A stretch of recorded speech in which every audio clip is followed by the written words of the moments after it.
صبر اور استقامت اگر آپ نے زندگانی میں آگے بڑھنا ہے تو ان دو چیزوں کا وجود آپ کے ساتھ ہونا بڑا ہی ضروری ہے۔ ہمارے مزاجوں میں بڑی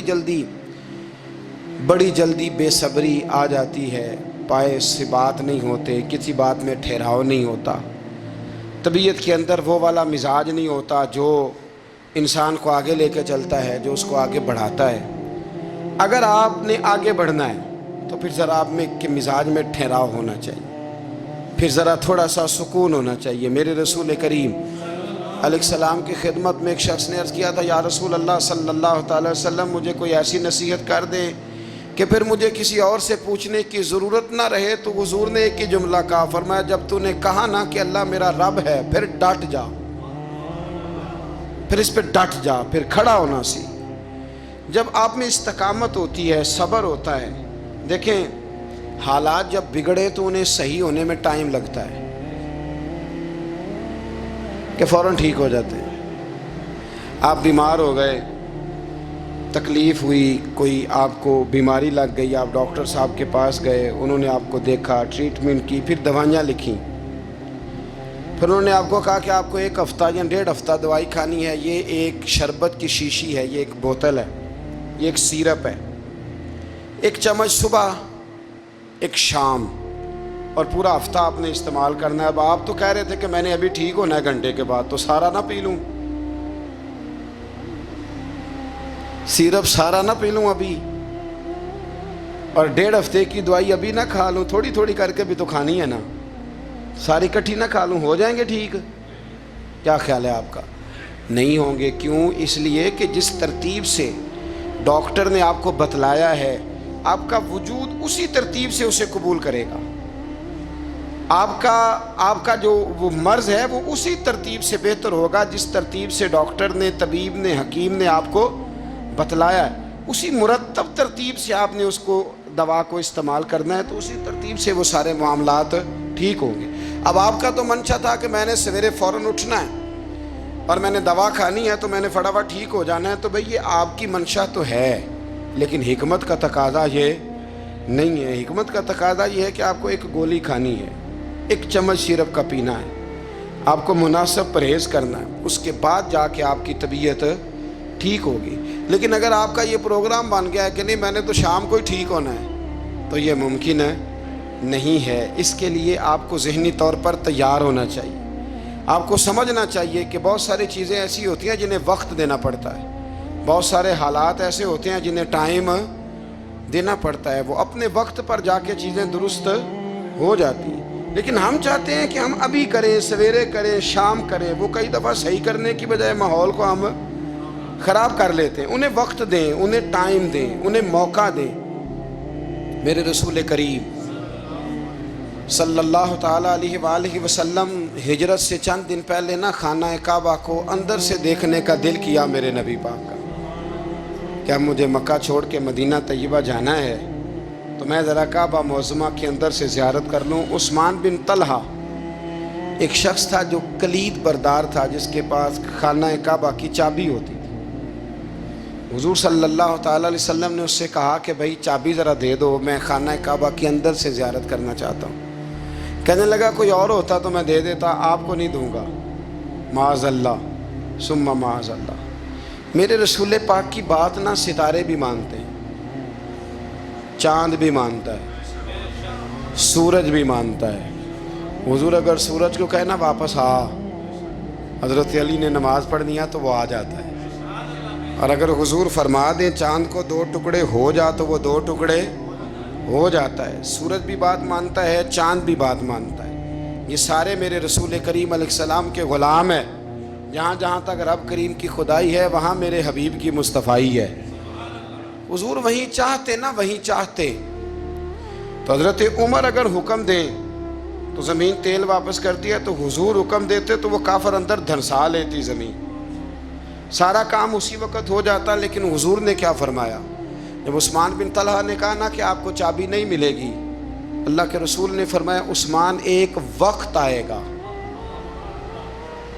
جب یہ چابی تجھ سے میں لوں گا، اور جس کو میرا دل کرے گا میں اسے دوں گا۔ ایک وقت آئے گا کہ یہ میں تجھ سے لوں گا اور پھر جس کو میرا دل چاہے گا میں اس کو وہ چابی دوں گا۔ میرے نبی کریم رؤوف الرحیم سید عالم صلی اللہ علیہ وسلم نے وقت دیا۔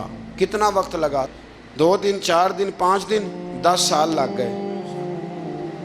حضور نے مکہ کو فتح کیا، حضور تشریف لائے، وہی چابی عثمان بن طلحہ کے پاس تھی۔ محبوب کریم نے بت توڑنے تھے، کعبہ کو ان سے پاک کرنا تھا، فرمایا لاؤ نا چابی کدھر ہے؟ عثمان کہتے ہیں حضور نے تو بات نہیں جتلائی، پر مجھے وہ لفظ یاد تھے کہ عثمان ایک وقت آئے گا، ایک، سمجھیے گا بات کو، ایک وقت آئے گا جب چابی میں لوں گا اور پھر جس کو میرا دل کرے گا میں اسے، پھر وقت آ گیا، پھر حضور نے چابی لے لی، پھر نبی پاک نے بت توڑے، پر قربان جاؤں مدینے والے محبوب کے طریقے پر، فدا ہو جائیں حضور علیہ الصلوۃ والسلام کے کمال درگزر پر۔ جب حضور فارغ ہوئے نا بیت اللہ کو صاف کر کے تو فرمایا کدھر ہے ابھی عثمان بن طلحہ؟ وہ آئے تو حضور فرمانے لگے یہ چابی پہلے تیری خاندانی وراثت تھی، پھر میں نے اپنے وعدے کے مطابق لے لی، اب میں تمہیں واپس کر رہا ہوں، اب یہ چابی میں تمہیں واپس کر رہا ہوں، میں یہ چابی میں تمہیں دے رہا ہوں، لہٰذا اب تیری نسل سے بھی قیامت تک کوئی نہیں لے گا، میں تمہیں یہ چابی دے رہا ہوں۔ تو بھائی وقت کا انتظار کریں۔ اور عثمان بن طلحہ کہتے ہیں میں نے حضور کا یہ کمال کرم دیکھا تو میں کلمہ ہی پڑھ گیا، میں مسلمان ہی ہو گیا۔ وقت کو دیکھیں، وقت کا انتظار کریں، آنے والا ٹائم دیکھیں۔ ہم نا ٹائم نہیں دیتے، ہمیں جلدی بڑی ہے، کاروبار ٹھیک ہو جائے تو شام کو ہو جائے، بچہ تندرست ہو جائے تو پھر شام کو ہو جائے، مخالفین ٹھیک ہو جائیں تو شام کو ہو جائیں، ہمارے سارے کام شام سے پہلے، بلکہ جو ولی بننا چاہتا ہے وہ بھی کہتا ہے 1.25 گھنٹے میں بنا دو، لیٹ نہ کرو۔ کیونکہ بہت سارے تو کہتے ہیں ایک نظر کریں، میں نے کہا آپ کوئی عمل بھی کریں نا، آپ تھوڑی محنت بھی کریں نا، کہتے ہیں ایک نظر کریں۔ ہمارے درویش کہا کرتے تھے کہ آج کل مرید کہتے ہیں نہ نماز پڑھاؤ، نہ روزہ رکھاؤ، نہ وظیفہ کراؤ، نہ کوئی اور کام کراؤ، سانو ایویں ہی بخشاؤ۔ تو بھئی اللہ نے خود 5 نمازیں فرض کی ہیں، رمضان کے روزے فرض کیے ہیں، زکوٰۃ فرض۔ تو جب اللہ نے ذمہ داریاں لگائی ہیں تو پھر کون ہے جو بغیر ذمہ داریوں کے آگے جائے؟ تو اپنی زندگی میں چیزوں کو سمجھے، غور کریں، وقت آپ کو دینا ہے، اور جب آپ وقت دیتے ہیں تو بہت سارے معاملات ٹھیک ہو جاتے ہیں۔ حضرت عمار بن یاسر بڑا شروع میں کلمہ پڑھا، ان لوگوں نے بڑی تکلیفیں اٹھائیں جنہوں نے آغاز اسلام میں کلمہ پڑھا، حالات اور طرح کے اذیت، میرے حضور کو بڑی اذیتیں دی جاتی تھیں۔ ابو لہب، عقبہ بن ابی معیط، یہ حضور کے 2 ہمسائے تھے۔ کچھ نفسیاتی تکلیفیں لوگ دیتے ہیں، ذہنی طور پر پریشان کرتے ہیں، مزاج ہوتا ہے۔ وہ دونوں کیا کرتے تھے، وہ سارا اپنے گھر کا کوڑا کرکٹ لا کے حضور کے دروازے پر پھینک جاتے تھے۔ تو نبی کریم صلی اللہ تعالی وسلم فرماتے تھے کیا خوبصورت حق ہمسائیگی ادا کرتے ہو، کیا اچھا تم حق ہمسائیگی۔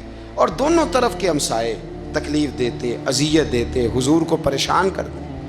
حضرت عبداللہ ابن مبارک رحمۃ اللہ علیہ کا ہمسایہ بھی اسی طرح کرتا تھا، وہ اپنے گھر کا سارا گند کچرا اٹھا کے آپ کے گھر میں پھینک دیتا، 1 دن بھی پھینکا، 2 دن بھی پھینکا، 3 دن بھی پھینکا، 4 دن بھی پھینکا، 5 دن بھی پھینکا، مہینوں بیت گئے۔ ایک دن کہنے لگا میں روز کچرا پھینکتا ہوں، خود ہی کہنے لگا آپ کو تکلیف نہیں ہوتی؟ آپ فرمانے لگے میں نے ایک برتن رکھ دیا ہے، ایک جھاڑو رکھ دیا ہے، جب تو کچرا پھینکتا ہے تو میں اٹھا کے باہر پھینک آتا ہوں، اب تو بند نہ کرنا، اس لیے کہ مجھے عادت ہو گئی ہے، اب میں نے اپنے ٹائم میں سے نا ٹائم اس کچرے کو دینا شروع کر دیا ہے، اب تو بند نہ کرنا، اس لیے کہ مجھے اب اس بات کی عادت ہو گئی، اب میں روز اٹھاتا ہوں اور اٹھا کے ذرا باہر پھینک آتا ہوں، میں عادی ہو گیا ہوں تیری اذیت کا، اب میں تیری تکلیف کا۔ آپ میں سے بہت سارے لوگ شہروں کے رہنے والے ہیں، ہمارے دیہاتوں میں یہ ہوتا تھا کہ کسی بوڑھے بابے کو نا بچے چھیڑتے تھے، کبھی کبھی غلط کرتے تھے، ایسا کرنا نہیں چاہیے، لیکن بزرگ کو چھیڑتے تھے، تنگ کرتے تھے۔ کبھی وہ بچے نہ چھیڑتے تھے تو بزرگ خود کہتے تھے کہاں مر گئے آج سارے۔ اصل میں وہ پیار ہوتا تھا، وہ پیار لگ جاتا تھا، بتاتے نہیں تھے، لیکن علاقے کے بچوں کے ساتھ نا وہ غصہ ہوتا تھا، وہ چھیڑتے تھے، لیکن نا کئی دفعہ کوئی بندہ دشمنی کرتا ہے تو بندے کو اللہ کے قریب کر دیتا ہے، سجدے کا ذوق بڑھ جاتا ہے، عبادت کا مزاج بڑھ جاتا ہے، انسان کی طبیعت کے اندر خاص قرب آتا ہے۔ حضرت عمار بن یاسر رضی اللہ تعالیٰ عنہ فرماتے ہیں کہ بڑی تکلیف دیتے۔ حضرت عمار بن یاسر رضی اللہ تعالیٰ عنہ کی جو والدہ ہیں وہ اسلام کی پہلی شہیدہ ہیں، حضرت سمیہ ان کا نام تھا، اسلام کی پہلی شہیدہ۔ ان کے زیر ناف ابو جہل نے نیزہ مار کے انہیں شہید کر دیا۔ حضرت عمار بن یاسر رضی اللہ تعالیٰ عنہ فرماتے ہیں کہ میرے والد کو اتنی تکلیفیں دی گئیں کہ وہ ان اذیتوں کی وجہ سے ہی دنیا سے پردہ کر گئے۔ حضرت عمار بن یاسر کو خود کافر اتنا مارتے تھے کہ وہ اپنی حواس کھو بیٹھتے تھے اور ایسی باتیں کرتے تھے کہ سمجھ نہیں آتی تھی کہ یہ عمار بن یاسر بول رہے ہیں۔ اتنی سخت اذیت دیتے، اتنی سخت۔ دکھ قبول محمد بخشا، راضی رہن پیارے، دکھ قبول محمد بخشا، بس راضی رہن۔ اتنی تکلیف دیتے کہ حضرت عمار بن یاسر حواس کھو بیٹھتے، تکلیف میں آتے، بڑا سہا، بڑا برداشت کیا۔ ایک دن میرے رسول پاک تشریف لائے اور حضور نے کہا او آل یاسر میں تمہیں مبارک دینے آیا ہوں، رب کریم نے تمہارے لیے جنت میں مکان بنا دیے ہیں۔ حضور نے تمہارے لیے، اللہ نے تمہارے لیے جنت میں مکانات، تمہیں مبارک ہو، تمہاری اذیتیں، تمہاری تکلیفیں، تمہارے درد، تمہاری راتیں کام آ گئیں، مالک نے تمہارے لیے مکانات بنا دیے ہیں، حالات ٹھیک کر دیے ہیں، طبیعتوں میں بہتری آ گئی ہے۔ میرے محبوب کریم رؤوف الرحیم سید عالم نور مجسم شفیع معظم آقا دو عالم صلی اللہ تعالیٰ علیہ وسلم نے انہیں خوشخبری سنا دی۔ حضرت عمار کہتے ہیں پھر حالات بدلے، پھر میں نے جو مجھے اذیتیں دینے والے تھے میں نے انہیں گڑھوں میں گرتے دیکھا۔ آپ فرماتے ہیں ابو جہل کی لاش اٹھانے والا بھی بدر میں کوئی موجود نہ تھا، اور ابو لہب جو مجھے تکلیفیں دیتا تھا وہ مکے کے چوک میں مرا ہوا پڑا تھا، پر کوئی اس کے قریب جانے والا بھی موجود نہ تھا، کوئی نہیں تھا۔ آپ فرماتے ہیں وہ حالات بھی۔ حضرت عمار کا اپنا کیا حال ہوا؟ حضرت خالد بن ولید رضی اللہ تعالیٰ عنہ بڑے بہادر ہیں۔ حضور نے فرمایا یہ اللہ کی تلوار ہے، یہ اللہ کی، بڑے بہادر تھے، بڑے شیر دل تھے۔ فرماتے ہیں کبھی معذرت نہیں کرنی پڑی، کبھی جھکنا نہیں پڑا، کبھی کسی کی منت نہیں کی۔ اللہ نے طاقت اتنی عطا فرمائی تھی، ہمت، حوصلہ، صبر، استقامت اتنا دیا، کبھی کسی جگہ پشت نہیں لگی۔ لیکن فرماتے ہیں کسی وجہ سے نا ایک دن میرا عمار بن یاسر کے ساتھ کسی بات پہ اختلاف رائے ہو گیا، جھگڑا ہو گیا۔ توجہ ہے میری بات پر؟ فرماتے ہیں جھگڑا ہو گیا۔ ہمارا پتہ حال کیا ہے؟ ہمارا یہ حال ہوتا ہے کہ ہمارا جھگڑا ہو جائے تو خیر ہے، لیکن اگر پڑوسی کے بچے لڑ پڑے تو ہم کہتے ہیں اس کی روزی پاک نہیں، اس کی تربیت ٹھیک نہیں۔ ہمارا بھائیوں سے رٹا ہو جائے تو معاملہ اور ہے، کسی کا ہو جائے تو معاملہ اور ہے۔ میں بیمار ہو جاؤں تو آزمائش ہے، اور سامنے والا بیمار ہو جائے تو سزا ہے۔ پھر کیا ہے؟ بلکہ پنجابی کہنے نے کیتیاں نو پھڑیا ہے، یہی کہہ دیتے۔ اور میں بیمار ہو جاؤں تو آزمائش آ گئی اللہ کی طرف سے۔ ایسا نہ کریں۔ ہمارا فتویٰ اپنے حق میں اور ہوتا ہے، سامنے والے کے معاملے میں اور ہوتا ہے۔ حضرت عمار بن یاسر کی بات کر رہا تھا۔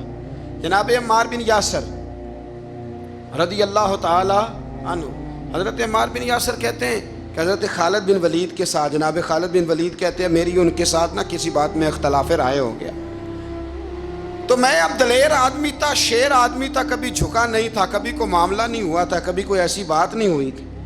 آپ فرماتے ہیں جب رائے کا اختلاف ہو گیا نا، بات ذرا آگے بڑھ گئی تو نبی کریم صلی اللہ علیہ وسلم تک بات پہنچی، تو میرا یہ خیال تھا کہ حضور میری بھی سنیں گے، عمار بن یاسر کی بھی سنیں گے، پھر حضور کوئی فیصلہ کریں گے، پر قربان جاؤں وقت بدل گیا ہے نا۔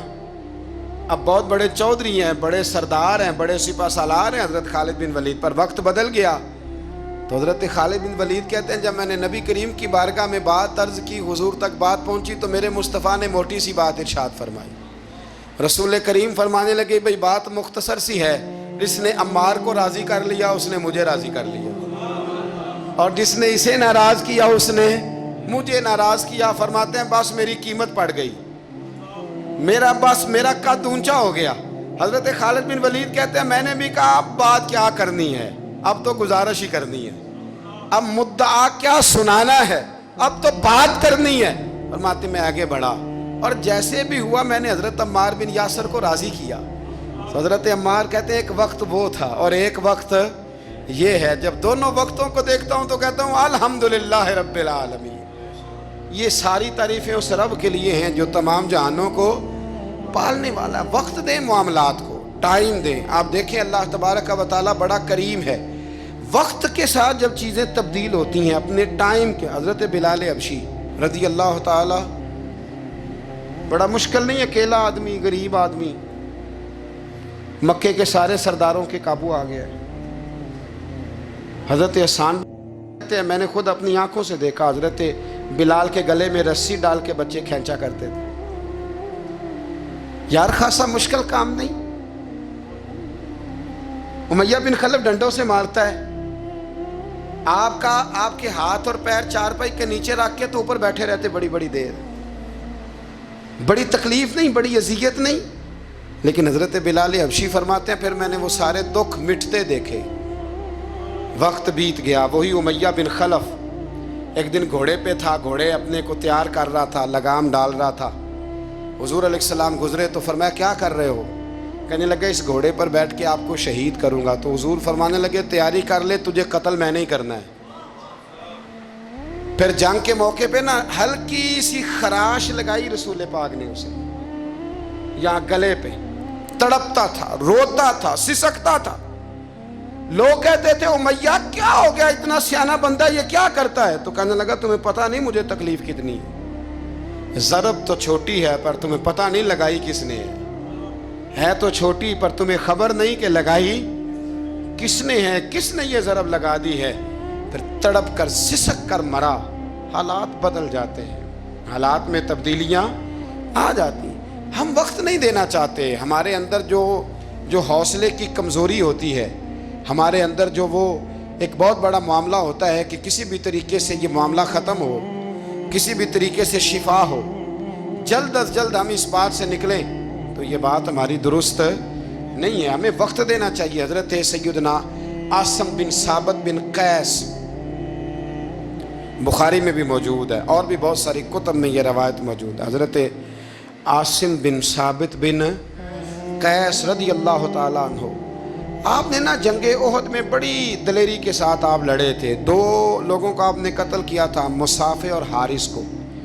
ان کی والدہ سلافہ بنت سعد، سلافہ بنت سعد بڑی مالدار عورت تھی، بڑی تیز تھی۔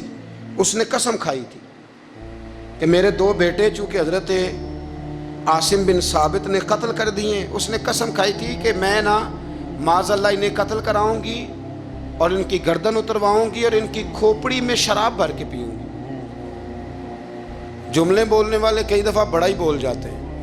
حضرت عاصم بن ثابت بن قیس رضی اللہ تعالیٰ، سلافہ بن سعد کہنے لگی کہ میرے بیٹے چونکہ انہوں نے قتل کیے تو 100 اونٹ دوں گی جو انہیں شہید کرے گا، اور پھر میں معاذ اللہ ان کی گردن اتروا کے کھوپڑی کے اندر شراب بھر کے پیوں گی۔